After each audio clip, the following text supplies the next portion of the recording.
In 1991, while serving as the director of the Smithsonian's National Museum of American History, historian Roger Kennedy was shocked to learn, for the first time, that massive ancient city remains existed in North America.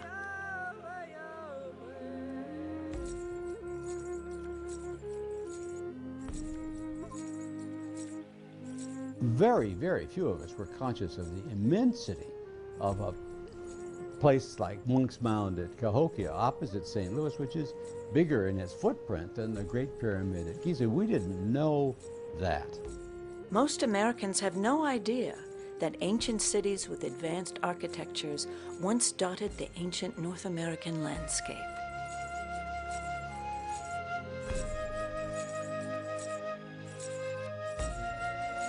Director Kennedy has since coined a name for such places. What I call hidden cities.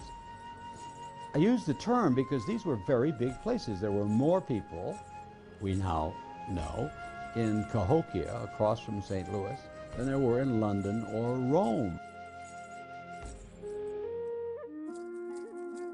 There were major population centers in what are now Nashville and Cincinnati and Pittsburgh and St. Louis. Why is it that top historians didn't know about such things? And why is it that they are not generally known among the modern public either?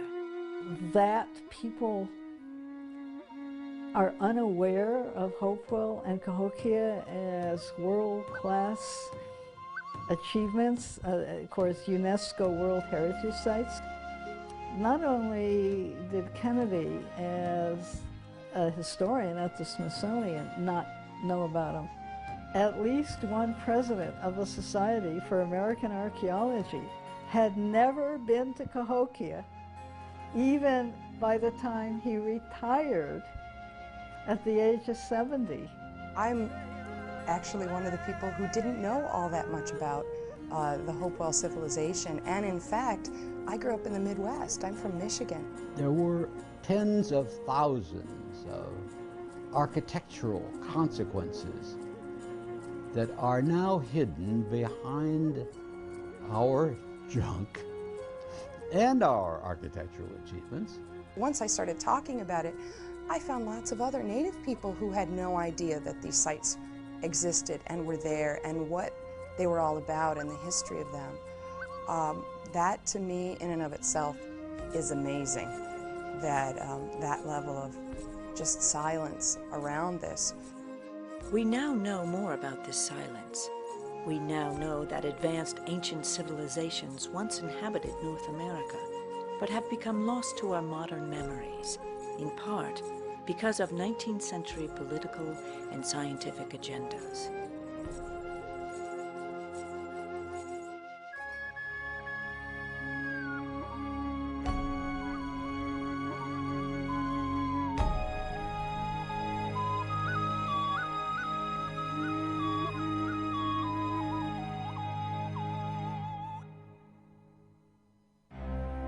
Advanced ancient civilizations once inhabited the North American continent, and this fact was common knowledge just 200 years ago.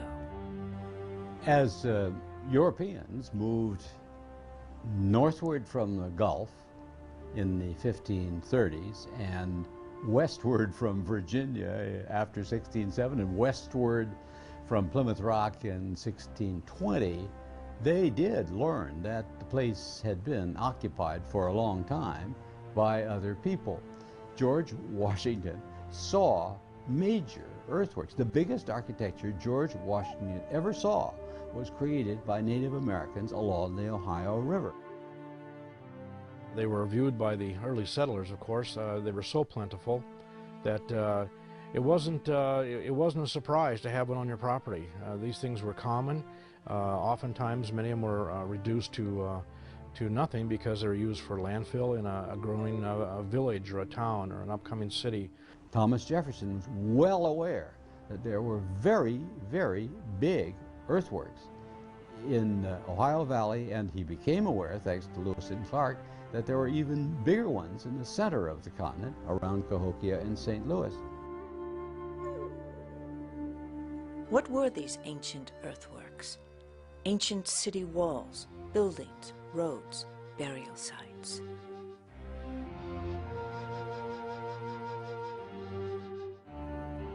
Artifacts of iron were found, artifacts of hardened copper, stone tablets with writing. Regular farmers just plowing their fields would really turn up literally bushel baskets of arrowheads, spear points, etc. And these things were commonplace.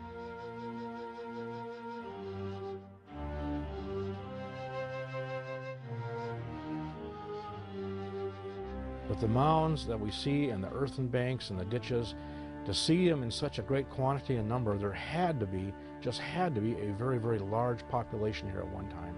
None of that, virtually none of that, presents itself to us. Yes, in some small park-like enclaves, but downtown St. Louis doesn't have a mound center. Downtown Cincinnati doesn't have a mound center. Downtown Pittsburgh doesn't have a mound center anymore. Marietta is to some extent, Marietta, Ohio, defined by its ancient earthworks, but there's an awful lot that defines it subsequently. So the answer to that is, we don't see it.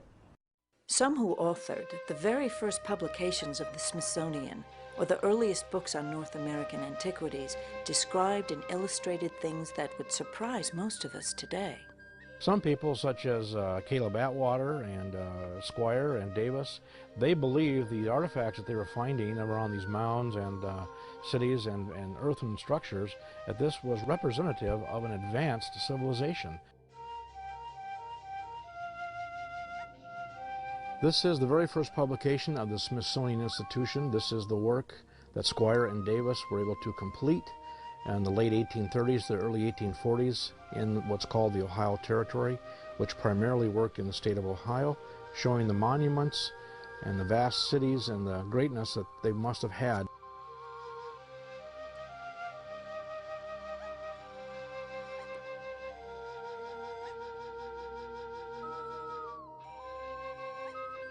Some of the sites that they surveyed and the maps that they made, as our only knowledge that these sites even existed now, because they were destroyed or they were intruded upon and their original configurations were greatly altered. The real question is, why were these sites not preserved? And why are these advanced civilizations not more commonly known of today? The answers can be found in two surprising places. First, in the 19th century implementation of the doctrine of manifest destiny, and second, in the then emerging conflict between evolutionary science and religion. The three things that really kind of make up manifest destiny, this idea of American exceptionalism. Another idea encapsulated or included in manifest destiny is the ideal that not only are we unique and our institutions are unique, but we have a unique mission to spread that and to take that across the continent. And then the third area is that we are uniquely qualified or called. It is our destiny. This idea of the different races not only having separate creations, but perhaps they also had different capabilities. That's where that played into it, because it's a small step from there to start talking about allegedly superior or inferior races, and that's exactly what happened. Science did tell them that there were certain races that were superior and some that were inferior. There seem to be two traditions in our culture with respect to acknowledging the accomplishments of our predecessors. The first is manifest destiny flowing westward out of New England and New York and Philadelphia. From Plymouth Rock onward, we are fated to progress across the continent, driving the savages before us, and we are going to redeem this place from barbarism. This classic study on manifest destiny and then Roger Kennedy's application of it to understanding and accepting American antiquities, it's a very obvious pattern. The obvious pattern was that discoveries of antiquities conflicted with the thinking of European immigrants, that Native Americans and their ancient ancestors were mere savages. doctrine of manifest destiny allowed the United States government to classify the Native Americans as savages by their terminology, and by calling them savages, that would allow them to push them aside and basically claim their lands as America expanded in a westward direction. 19th century Americans would have found it more than inconvenient. Politically, it would have been impossible for them to have taken lands away from Indians, from any indigenous peoples, if they viewed them as having rights even close to what they had as American citizens. As the archaeology developed as a new science and anthropology as a new science, and they would find these things, these evidences to show that there was a written language, that these people possibly did smelt iron, they did smelt copper, and they mined it, they carried it, trade over great distances. These were signs of a higher civilization. And that higher civilization idea or theory coming from our educated scientific community of the day became directly in conflict with the manifest destiny ideas put forth by the U.S. government. Well, it's not surprising to me that Native people in this area at this time were working copper and had extensive knowledge of copper. As an Anishinaabe person who's from Michigan, I can tell you how critical and central copper is to our way of life, even today. With it being so central, of course, we had to be very skilled at mining it and having it be getting resources and sharing those resources and spreading them around. You know, it's not, for me, when I think about it as an archaeologist, it's not just the implements and the level of technology.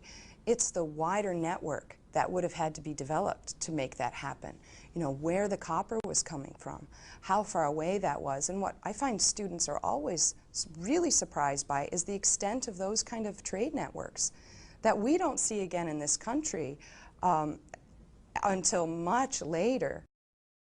There was every pressure to see the Indians as intellectually inferior and primitive, and a whole set of policies that would keep them from showing that they were as intelligent and could do as well on their own if they had access to capital, if they weren't excluded from the opportunities of other Americans. I relate to it very strongly as a Native person. It's this constant idea that Native people's ways of knowing and doing things, it can't possibly have been good. It can't possibly have been as good as these other ways of knowing or these other technologies.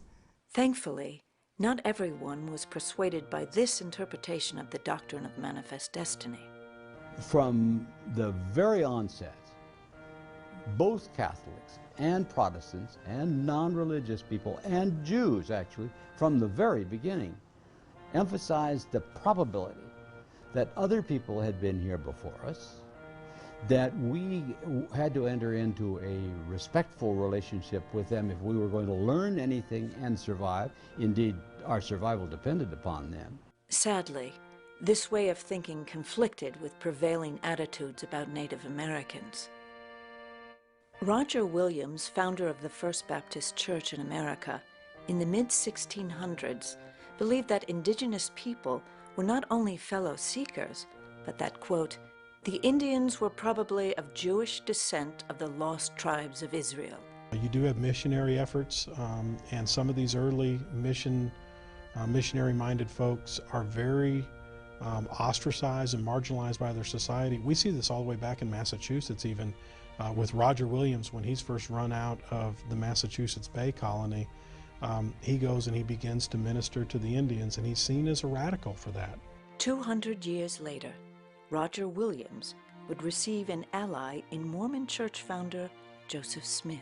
Joseph Smith claimed that the Native Americans were, in fact, just like the rest of us, just as good, just as valuable, and just as important as all of the rest of us. Later, many other artifacts would turn up that suggested the presence of Middle Eastern cultures in North America.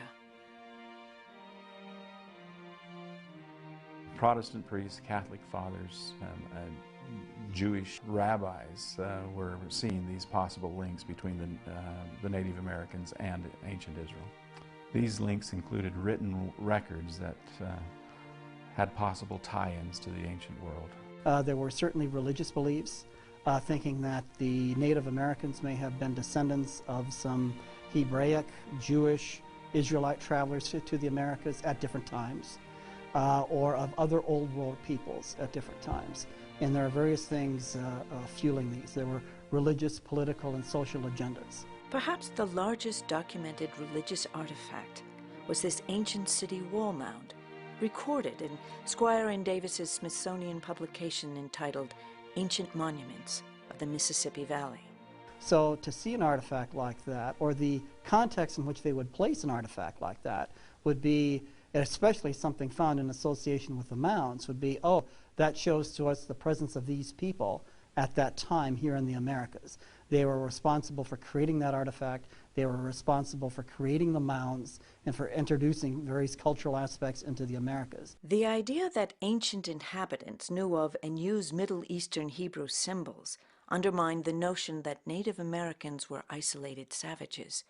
It also conflicted with the emerging science of the day and would mark the beginning of a long-standing controversy. Morgan followed the idea of English anthropologist of his time, which is the mid-19th century, in thinking that human societies evolved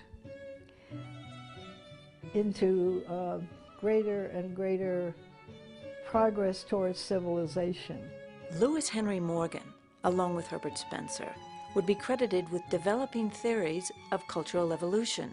Cultural evolution is an interesting way of viewing human cultures. I think we still have some remnants of that with us today, but at the time, people strongly believed that this was how societies came to be, that there was one way to get to the kind of pinnacle of being a human, or the most evolved human. You go through different phases.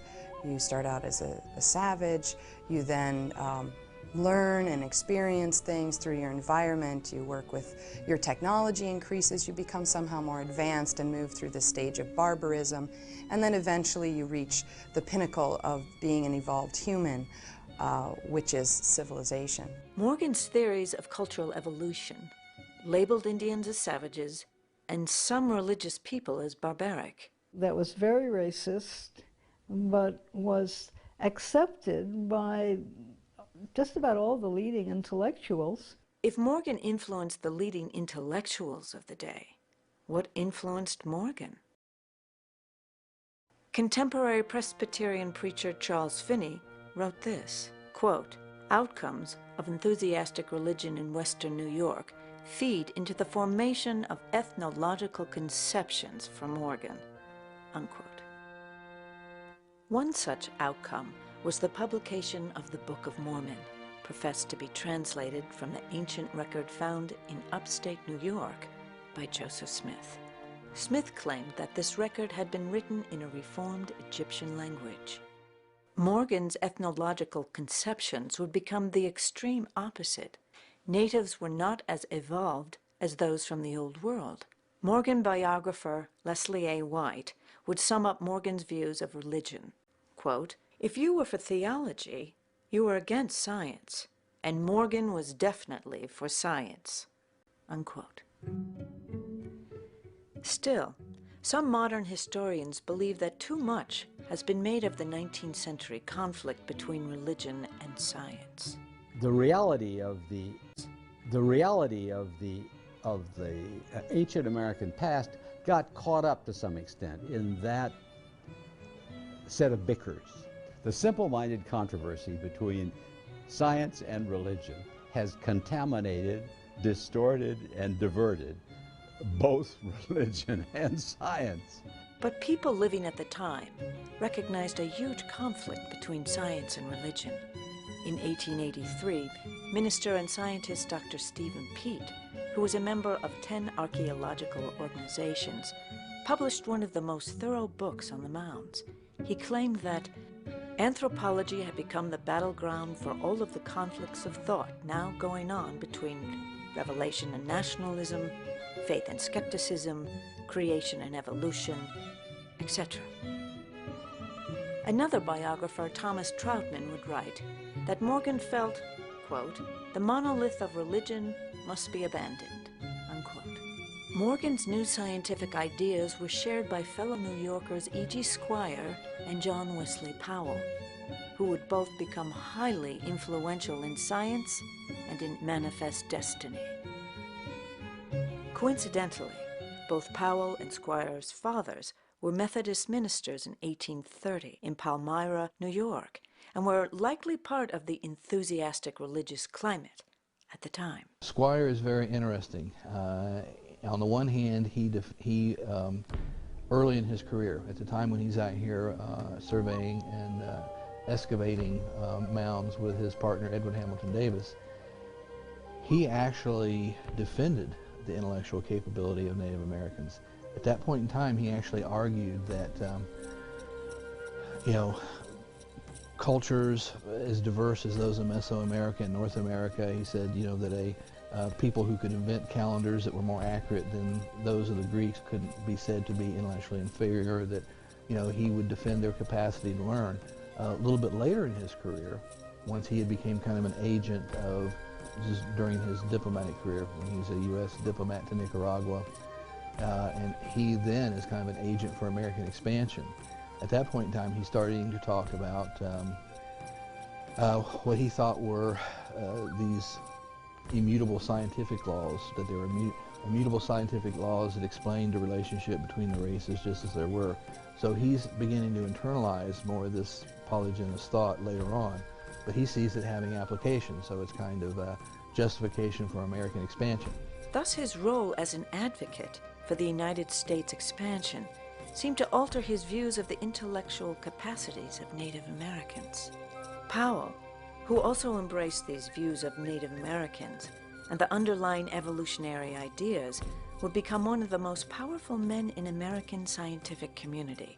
He started the Bureau of Geological Surveys for the U.S. government, and then a spin-off from that was the Bureau of American Ethnology, the anthropology surveys. So his entrepreneur ability led to these two institutions within the Smithsonian, supported by the government, and was a great admirer of Morgan. Morgan also, you see, was an entrepreneur who was very successful. I mean, these are two guys that have a lot in common. In 1876 in Buffalo, New York, Morgan joined with John Wesley Powell and others in organizing a subsection of the American Association for the Advancement of Science. And beginning in 1879, Powell, as Director of Ethnology and Surveys for the Smithsonian, and Morgan, who was the President of the American Association for the Advancement of Science, together created an entirely new direction for the Smithsonian. There seem to be two traditions at the Smithsonian institutions, and they vie with each other. There's the Lewis Morgan tradition, in which there is a kind of stand on the shoulders of the preceding set of peoples way of looking at life, savagism and semi-barbarism and semi-civilized and civilized and marvelous us. That's one way of looking at life. The other is the tradition that comes from Albert Gallatin, who was really the founder of the Smithsonian Institution, certainly the founder of modern ethnology and anthropology. Gallatin said, no, that's baloney. He called it racism. So there are two traditions. One's linear, and the other is, if not cyclical, respectful. This new direction would not only include racist ideas, but additionally, it would attempt to limit the use of some artifacts. I'd like to next read from the following, J.W. Powell's own words. This is a paper that he presented to the members of the Smithsonian at the Bureau of Ethnology, and the title on the talk is On Limitations to Use of Some Anthropological Data, and it's pages 73 through 86 of the 1879 and 1880 book that was published in the Smithsonian. And the quote is as follows: "Hence, it will be seen that it is illegitimate to use any pictographic matter of a date anterior to the discovery of the continent by Columbus for historic purposes. Native Americans, even today, suffer from this policy, which effectively meant that Native Americans have no history. You only have history if it's something written down. If you have an oral tradition, that doesn't count as history. Part of the legitimating the conquest and dispossession and subordination of American First Nations is to disrespect their alternative ways of life, and that would include their systems of recording information. Many believe that the Native Americans had no written record prior to Christopher Columbus. This would make it prehistory, but nothing could be further from the truth. What you learn through ceremony has been taught and preserved on birch bark scrolls. Not like English is written in words, but there are pictographs that have been compared to, for example, Egyptian hieroglyphics. We do know that there are certain people who are charged with being the stewards of those scrolls and taking care of them, so they would have closer access to be able to look at and keep those scrolls. Yet many still believe that Native Americans had no written language. In fact, on the Department of Natural Resources website, you can see that it says, we have no idea who these mysterious people were who were creating these images. And yet, very clearly, our people, who are the traditional people of that area, we know exactly what those teachings are. In fact, the Micmac have a written language that predates Columbus. With a fully developed glyph system, you can say anything, the poetry, philosophy, technology, whatever, as one only has to go to China or Japan to see that their systems are the equal of any European writing system, but very different. I don't know that everyone running around was creating scrolls and using those in the way we use language today, but it was still something that I think one person could create a scroll and another person would be able to read that had no connection to them. What happened to these written records? But it is another irony that we find that we're said to not have any kind of written language or history, and it's all stored in the shelves of the museums. Every museum, small or big, has a great quantity of stuff that's boxed up that hasn't seen the light of day for literally 100 years. And we've had the American Indian Religious Freedom Act in this country. You know, in 1978, supposedly we can practice our religion freely. However, our religion is intimately tied with the knowledge that's written on those scrolls, many of which are held in museums that we don't even have. Again, there's this irony of saying no written language, no sophistication, etc., but yet there sure is something that museums want to hold on to. In fact, artifacts containing what appears to be written language excited great controversy when they were originally discovered. According to the scholarly journal of the Ohio Historical Society, quote, "No subject received more attention or stirred more controversy among archaeologists in the 19th century than the authenticity and presumed meaning of the engraved stone tablets that were periodically recovered from the mounds." Some members of the Ohio Association were among the staunchest defenders of a so-called lost race theory, and many had little doubt that the mound builders were descended from one of the ancient civilizations of Europe or the Middle East, most likely the seafaring Phoenicians of Hebrew or Mediterranean origin. Was the scientific community reacting to these origin ideas? Dr. Stephen Peat may have thought so, and actually charged wanton destruction of the mounds. Whether intentional or not, whether motivated by religious or political agendas or not, modern experts agree that wanton destruction did occur. Manifest Destiny, the idea that American First Nations have never achieved anything worth preserving, has resulted in the wanton destruction of thousands and thousands of earth constructions, mounds, embankments, figures, and settlements. So we have lost incalculable amount of archaeological data because of no appreciation of their value for historical purposes. I think the origins of our pattern of obliteration and ignorance of the past of ancient America lies in two ways. First, we thought as a nation that we were starting something brand new. Our founding documents are full of new start, new page, new everything, new order of the universe, we say in our national sale. Powell had become a national hero for exploring part of this new land, the treacherous Colorado River. But what he is not as well known for was his defining of the origin and evolution of Native Americans. He was more interested in putting to rest what he called the mound builder myth, the idea that these mounds had not been built by the prehistoric ancestors of North American Indians. There were some people who were arguing that the mounds had not been built by any of the existing groups of North American Indians, and they would use the word race indiscriminately. There were others who did argue that no, these were non-Indian peoples in a biological sense, and that they were built by Europeans. But Powell was what Powell really wanted to do. He had a research agenda at the Bureau of American Ethnology, and that was he wanted to unite archaeology and ethnology in the common study of American Indian.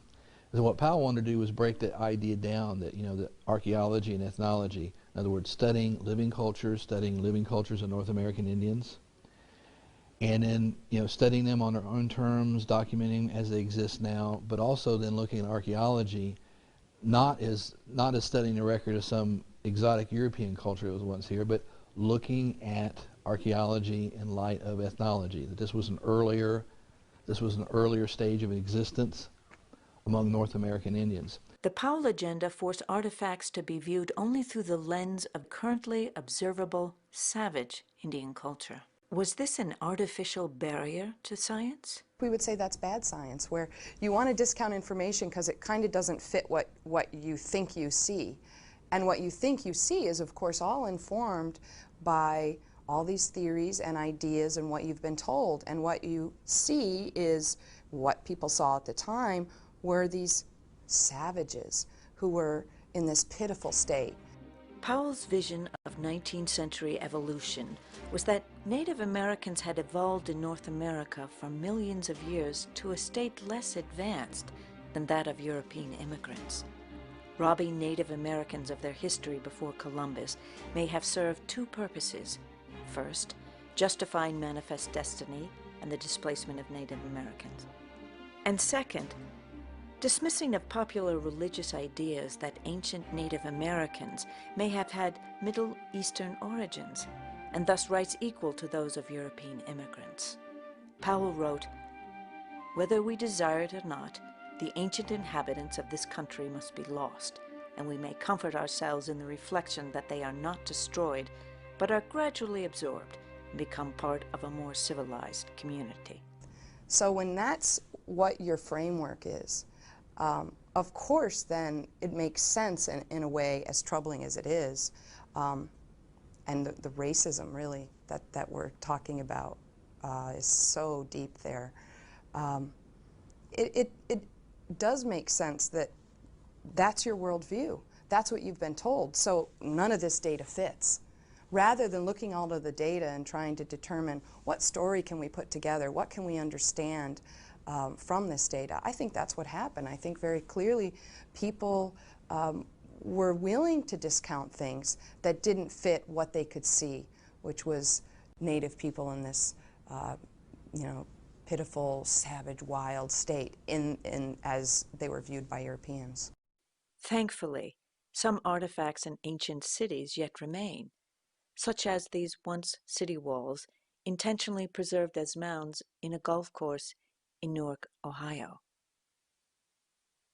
I'm standing here at the parallel walls that connect the gigantic octagon with a large circle.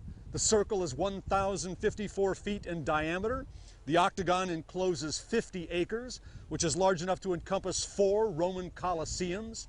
This was built by the ancient Hopewell culture that lived in this region between about 100 BC and AD 400. The level of precision, it is incredible. The entire Newark earthworks encompasses 4.5 square miles, and it was the largest complex of geometric earthworks ever built in the world.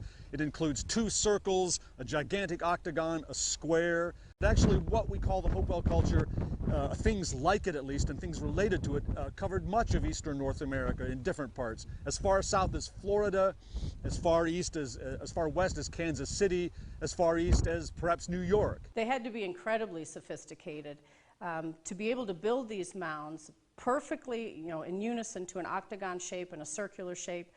It's clear that they rival, by any scale, any other cultural achievement in the world. The Great Pyramids, the Great Wall of China, the Roman Colosseum. I'm not that surprised by it.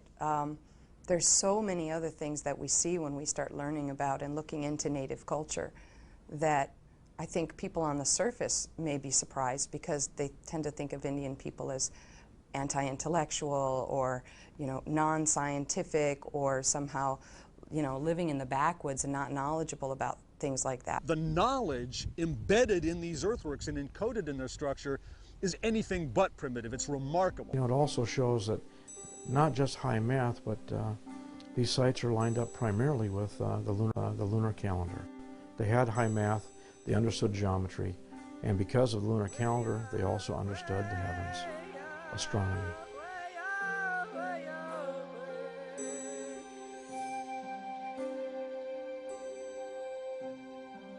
What I've learned now is just how amazing they were in terms of their knowledge of the solar system and of mathematics.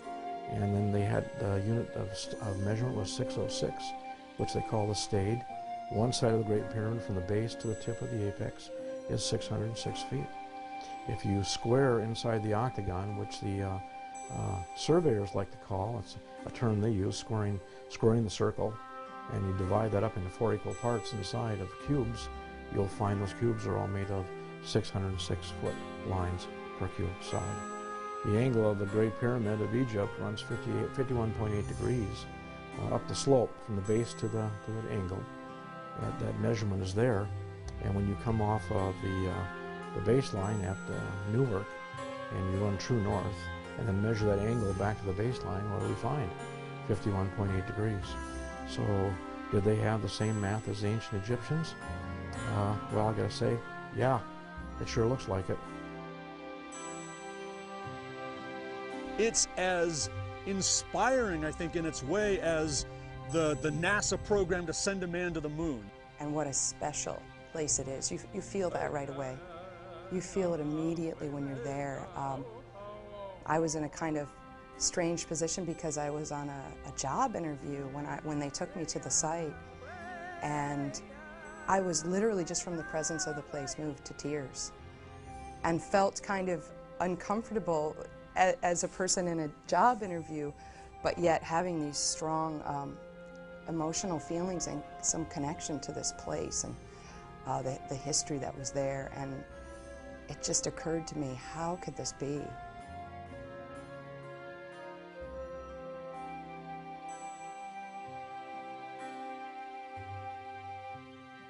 The people who created the settled places, the agriculture, the urban design, the engineering, and the astronomy that preceded us, preceded we European Americans, are not quite us.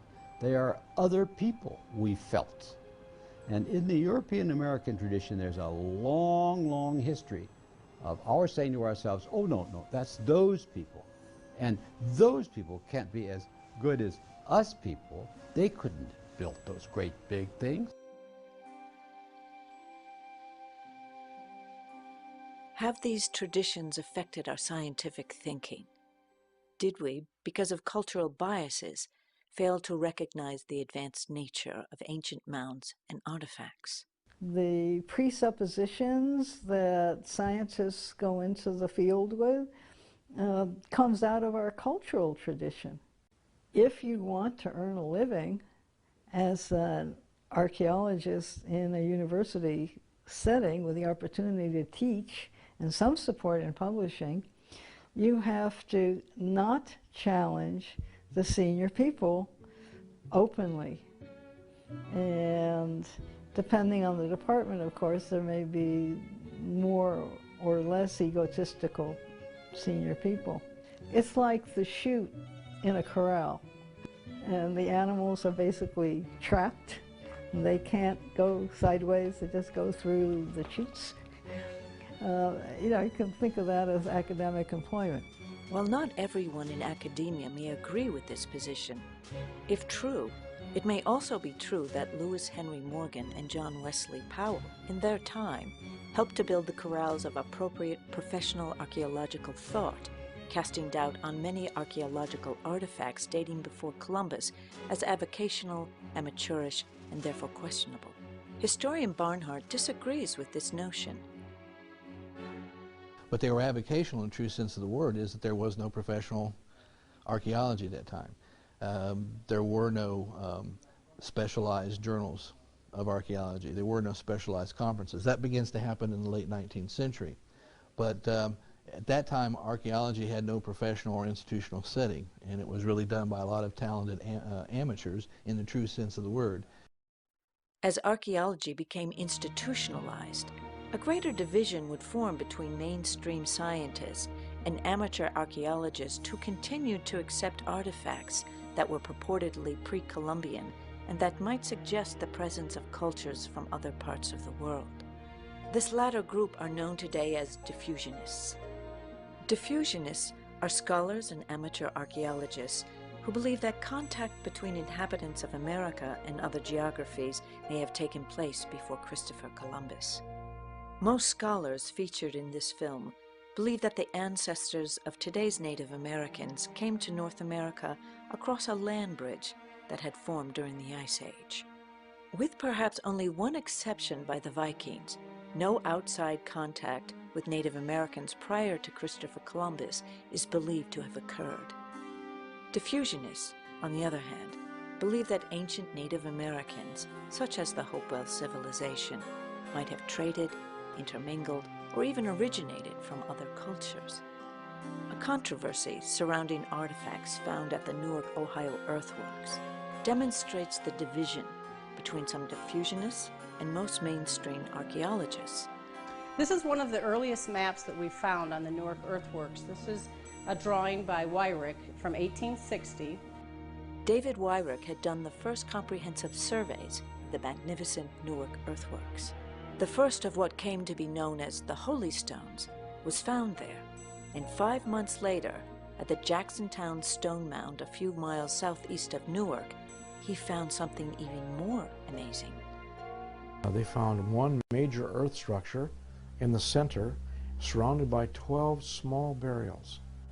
David Wyrick went straight for the middle one with 9 other gentlemen, and they began to dig that mound down. And they uncovered it. When they did, they found a wooden coffin made out of oak. And opening up that coffin, in there was a large skeleton of a man, but also in this coffin was a little box, no more than maybe about 8 or 10 inches in size, and it was cemented shut. Wyrick and the men, while they're all there together, they pried this box apart, and in it was a black stone. They opened this box, and here was this unusual artifact. We own the Newark Holy Stones, and these stones were found in a Hopewell mound in the 1860s, and the presumption from finding them was that perhaps the American Indians had some kind of contact with the Hebrews, or possibly they were the Hebrews. That's another idea. So we have the museum has been interested in origins. They took it to some scholars, identified that it was probably some type of Hebrew. They took it to some rabbis living in the area, and upon looking at it, they said yes, they could read it. And it was a complete rendition of the 10 Commandments. They called it block Hebrew because they had never seen anything written like this, but they called it block Hebrew. And so then naysayers started picking on Wyrick. He was accused of sticking this stone in front of these 9 men somehow, and being able to hide it and conceal it. Upon examination, mainstream archaeologists proclaimed the stones a hoax, while many diffusionists continue to believe in their authenticity. There has been good points on either side for whether they are a first millennium piece of artifact or something that was devised in the 19th century. And then it wasn't until sometime in the 1900s, lo and behold, in Israel, they find, guess what? They found block-style Hebrew. That block-style Hebrew was given a name by the experts, monumental Hebrew, because of the way it was written. Long after Weyrich. After. Mainstream archaeologists dismiss such findings, in part because scientific protocols and rules of evidence were not followed in their acquisition. The science of archaeology was really in its infancy at that time. There were only a few people using what we would consider to be even remotely modern methods. But what of the tens of thousands of artifacts found prior to the establishment of these modern methods? Should we ignore these artifacts because they have been irreversibly separated from their original surroundings?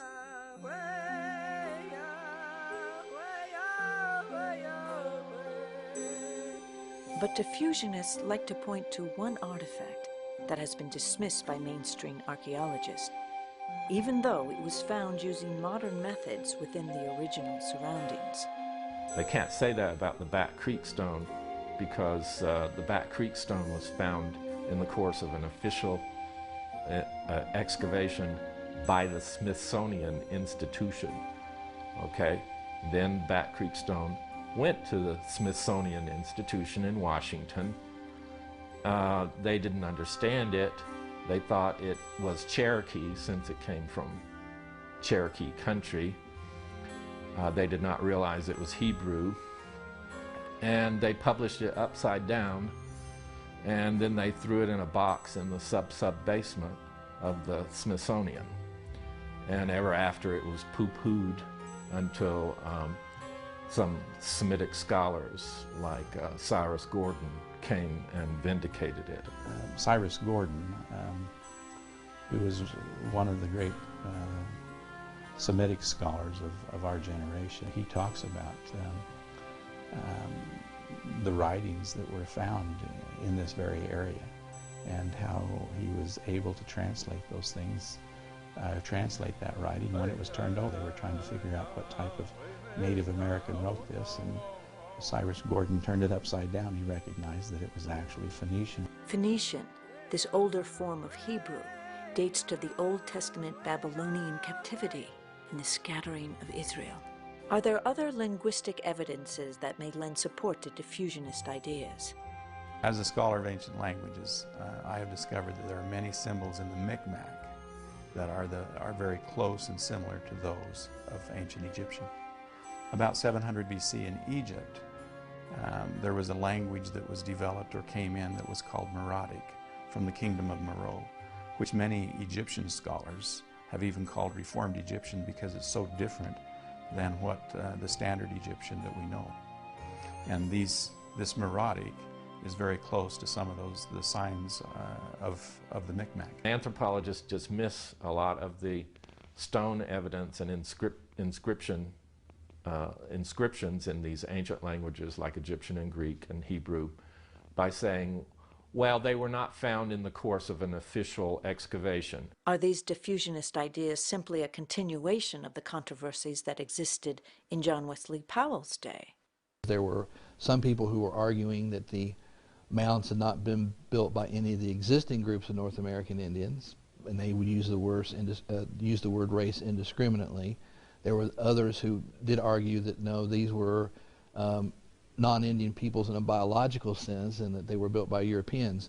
Perhaps DNA science can settle once and for all the biological question of who, for example, the Hopewell mound builders were. We can use DNA to help us reconstruct the past and the history of different populations because your DNA is passed down from your parents from generation to generation. There are certain types of DNA in particular that are very useful for reconstructing population prehistory. Your mitochondrial DNA is DNA that every person has, and you inherit it from your mother. Your mother passes it on to her children. Men don't pass it on to their children. And this type of DNA, therefore, gives us a measure of matrilineal relatedness. I collected DNA from and analyzed DNA from a couple of different Hopewell cemetery populations. When we looked at DNA from these two different Hopewell populations from Illinois and Ohio, we found that there were 5 primary mitochondrial DNA lineages present. These lineages have become designated by letter names in the scientific world, and the ones that we see in Native American populations, both living today and in these Hopewell cemeteries, were the mitochondrial lineages A, B, C, D, and X. And these 5 lineages are ones that are common today in Native Americans, and they were the ones that were present in these ancient Hopewell communities. When we look at the distribution of haplogroup X in the Americas, we see that it's present in about 3% of all Native Americans, but it's more common in some populations. In particular, peoples who live in the upper Great Plains exhibit much higher frequencies of haplogroup X, sometimes up to 25 or 30 or even 50% in some samples that have been studied. This research, the genetic research that we've done, really conclusively proves that the same mitochondrial lineages are present in ancient Hopewell burial populations as we see in contemporary Native American populations. And that very clearly establishes the relationship between these contemporary Native American populations and the ancient Hopewell. DNA science apparently settles the biological questions of who these ancient, advanced Hopewell mound builders were. But where else is this DNA found? And where did it originate? The form of haplogroup X that's present in the Americas is known as haplogroup X2A. And this specific type is defined by a number of additional mutations that Native Americans who belong to haplogroup X share. This particular form of haplogroup X is not found in Europe. In fact, it's not found, as far as we know at this point in time, anywhere in Europe or Asia. But in particular, there's no recent connection to Europe and to European individuals who possess haplogroup X. The only similarities that we see are similarities that stem from much more distant, much more ancient ancestry that probably dates back 30,000, 40,000 years, perhaps somewhere in the Near East. And so what most likely happened is that this very ancient common ancestor of individuals who belong to haplogroup X had descendants who split and went 2 different directions. Probably some of these individuals moved to Europe, others moved towards Asia and up towards Beringia. And it appears that this Asian form of haplogroup X is what eventually made its way into the Americas. There have been some recent studies that have suggested that this particular distribution of haplogroup X in the Americas is most consistent with a migration from Asia through the Bering Strait over the land bridge and then down through the ice-free corridor. And so if individuals with haplogroup X migrated through that ice-free corridor, they would have first entered the continental United States and continental North America in the upper Great Plains, and it would make sense then that we would see the highest frequency of haplogroup X today in populations in that region. Most mainstream archaeologists and historians would probably agree that this assessment is something of a contemporary final word on Native American origins.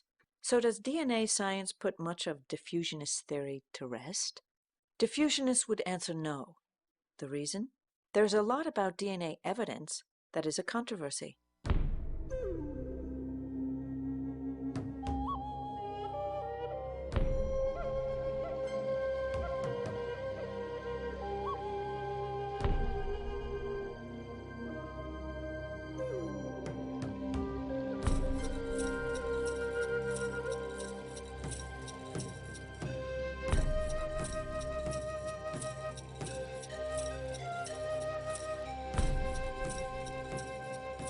I'm Cherokee Indian, and so I had a moral imperative to investigate my own family history and origins. and that led me to DNA. I was a professor at that time in Georgia, and with my research partner, Dr. Elizabeth Hirschman, we became interested in the mystery of our people. Haplogroup X is really a fascinating story because the X-Files of Native American genetics, because it burst on the scene in 1998. Scientists didn't want to believe it, but they found a new haplogroup in addition to A, B, C, D among the Indians of the Great Lakes in particular. And that was haplogroup X. And so immediately the scientists who have a kind of idée fixe, in my opinion, set about trying to find haplogroup X in Mongolia and Siberia, because of course all American Indians, all upstanding American Indians came across the Bering Land Bridge chasing woolly mammoths, right? So they weren't able to find haplogroup X in Siberia. They found one case of it. That wasn't enough. Haplogroup X was a Eurasian type. So then they started talking about, oh, well, maybe they got here by jumping across the ice in a circumpolar fashion. Okay. Well, it kind of rested there for a while. As it turned, and last year, finally, the mystery of haplogroup X was revealed in a very important study by a team under Dr. Schluss, and he determined without any doubt that the origin of haplogroup X was the hills of Galilee. It was that clear. That's where, because where you have the greatest concentration and the greatest diversity, you have, that's the origin. There's no controversy among DNA experts about the Middle Eastern origin of haplogroup X. The only question really is, when did it arrive in the Americas? Most projections about ancient human history, prehistory really, are based on a mathematical and statistical model called phylogenetics. What we find in the journals is that it is commonly thought among DNA experts that there was an outmigration of haplogroup X from the Middle East about 40,000 years ago. That's a pure projection. You know, it's a mathematical progression going back to there based on how mitochondrial DNA mutates. Is it true?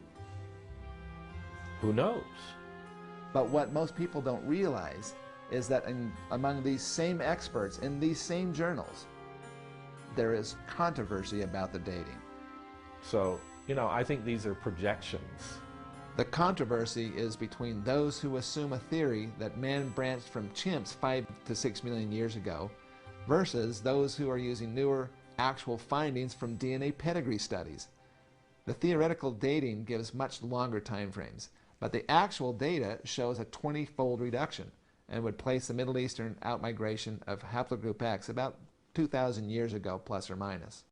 Is it true that all Native Americans came from 10 families that stumbled across the Bering Strait chasing woolly mammoths before the last ice age? I don't think mine did.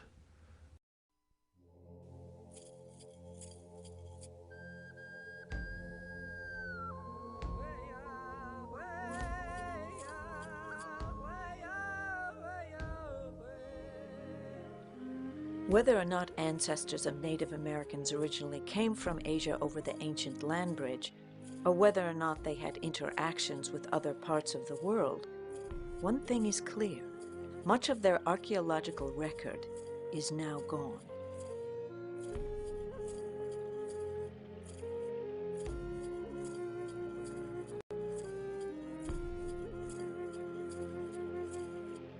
It is unfortunate there was such an opportunity there, and I don't think that people consciously were trying to destroy things or ignore things.